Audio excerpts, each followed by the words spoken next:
Hello দর্শক, কেমন আছেন? রোজ মাল্টিমিডিয়ার এই পর্বে ক্লিক করায় আপনাকে অসংখ্য ধন্যবাদ। মিডিয়া জগৎ ও জনপ্রিয় ব্যক্তিত্বদের জীবন, বেড়ে ওঠা সাফল্য ও অর্জনগুলো জানতে আমাদের সাথে থাকুন। আপনি কার সম্পর্কে বা কি সম্পর্কে জানতে চান কমেন্ট করুন এবং দেখতে থাকুন। ভালো থাকুন। পেশা মডেল, অভিনেত্রী। কর্মজীবন 2013 থেকে বর্তমান। তার পিতা মাতা হলেন হুমায়ুন কবির সবুজ ও জেসমিন কবির। তিনি বিএএফ শাহীন কলেজ ঢাকা থেকে তিনি এইচএসসি পরীক্ষায় পাশ করেন। এরপর তিনি আমেরিকান ইন্টারন্যাশনাল ইউনিভার্সিটি, বাংলাদেশ থেকে বিবিএ ডিগ্রি লাভ করেন। আশফাক বিপুলের এয়ারটেলের একটি বিজ্ঞাপনচিত্রে অভিনয়ের মাধ্যমে তিনি মিডিয়া জগতে পা রাখেন। এরপর তিনি প্রাণ পিনাট বার ও প্যারাসুট নারকেল তেলের বিজ্ঞাপন চিত্রে অভিনয় করেন। তিনি একটা মেয়ে নাটকে অভিনয় করেন। সাফা কবির তার কর্মজীবন শুরু করেন মডেলিং দিয়ে। সাফা কবির বিভিন্ন জনপ্রিয় ব্র্যান্ডের টিভি বিজ্ঞাপনেও কাজ করেছেন। সাফা কবির যে সমস্ত টিভি বিজ্ঞাপনগুলিতে কাজ করেছেন সেগুলি হল ইউনিলিভার, এয়ারটেল এবং গ্রামীণফোন। এরপর তিনি 2014 সালে তপু এবং ন্যান্সির তোমার আমার প্রেম গানের মাধ্যমে মিউজিক ভিডিও ইন্ডাস্ট্রিতে আত্মপ্রকাশ করেন। এই মিউজিক ভিডিওটি খুব অল্প সময়ের মধ্যে ভাইরাল হয়ে যায় এবং খুবই জনপ্রিয়তা পায়। এরপর সাফা কবির উজান গাঙের নায়া নাটকের মাধ্যমে 2015 সালে ছোট পর্দায় আত্মপ্রকাশ করেন। তিনি এই নাটকে প্রধান চরিত্রে অভিনয় করেন এবং তিনি অভিনয়ের জন্য ইতিবাচক পর্যালোচনা পান। তারপর তিনি বিভিন্ন জনপ্রিয় টিভি নাটকেও অভিনয় করতে দেখা যায়।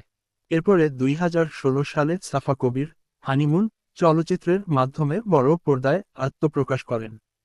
এই চলচ্চিত্রে সাফা কবির বাপ্পি চৌধুরীর বিপরীতে প্রধান চরিত্রে অভিনয় করেছিলেন। এই ছবিটি সমালোচকদের থেকে মিশ্র পর্যালোচনা পেয়েছিল কিন্তু ব্যবসায়িকভাবে সফল হয়েছিল। এই চলচ্চিত্রে সাফা কবিরের অভিনয় দক্ষতা দর্শকদের কাছে প্রশংসিত হয়।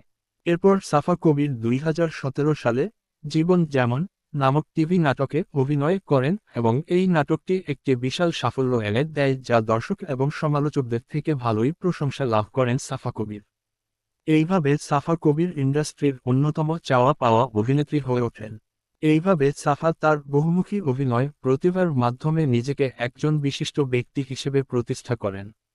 2019 সালে রায়হান রাফি পরিচালিত দহন ছবিতে অভিনয় করতে দেখা যায় তাকে। এই ছবিটি বাণিজ্যিকভাবে সফল হয়েছিল এবং সাফা কবিরের দক্ষ অভিনয় অসংখ্য মানুষ দ্বারা প্রশংসিত হয়েছিল। এছাড়াও সাফা টিভিতে স্টাইল অ্যান্ড ট্রেন্ড একটি অনুষ্ঠান উপস্থাপনা করেন। সাফা কবির তার বহুমুখী অভিনয় দক্ষতার মাধ্যমে অনেকগুলি পুরস্কার জিতেছেন। তার পাওয়া পুরস্কারগুলি হল 2012 সালে লাক্স চ্যানেল আই সুপারস্টার পুরস্কারে বিজয়ী হন। সাফা 2014 সালে বড় ছেলে নাটক সিরিজে অসাধারণ অভিনয় করার জন্য মেরিল প্রথম আলো অ্যাওয়ার্ড পেয়েছিলেন।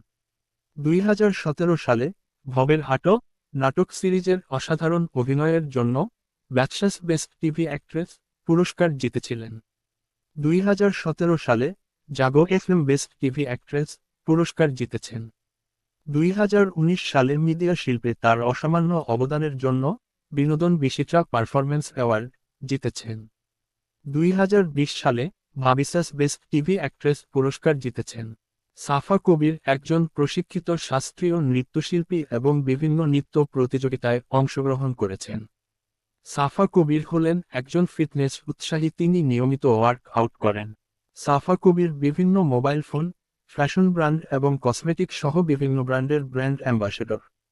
সাফা কবির অবসর সময়ে ভ্রমণ করতে খুবই ভালোবাসেন। 2020 সালে সাফা কবির তার নিজস্ব পোশাকের ব্র্যান্ড চালু করেন। তার নাম রাখেন সাফা কবির ক্লথ। সাফা কবির তার বহুমুখী অভিনয় দক্ষতা, মেধা এবং পরিশ্রমের মাধ্যমে বাংলাদেশের লক্ষ লক্ষ তরুণদের কাছে জনপ্রিয় হয়ে উঠেছেন। সাফা কবিরের এই সাফল্যের যাত্রা অনেক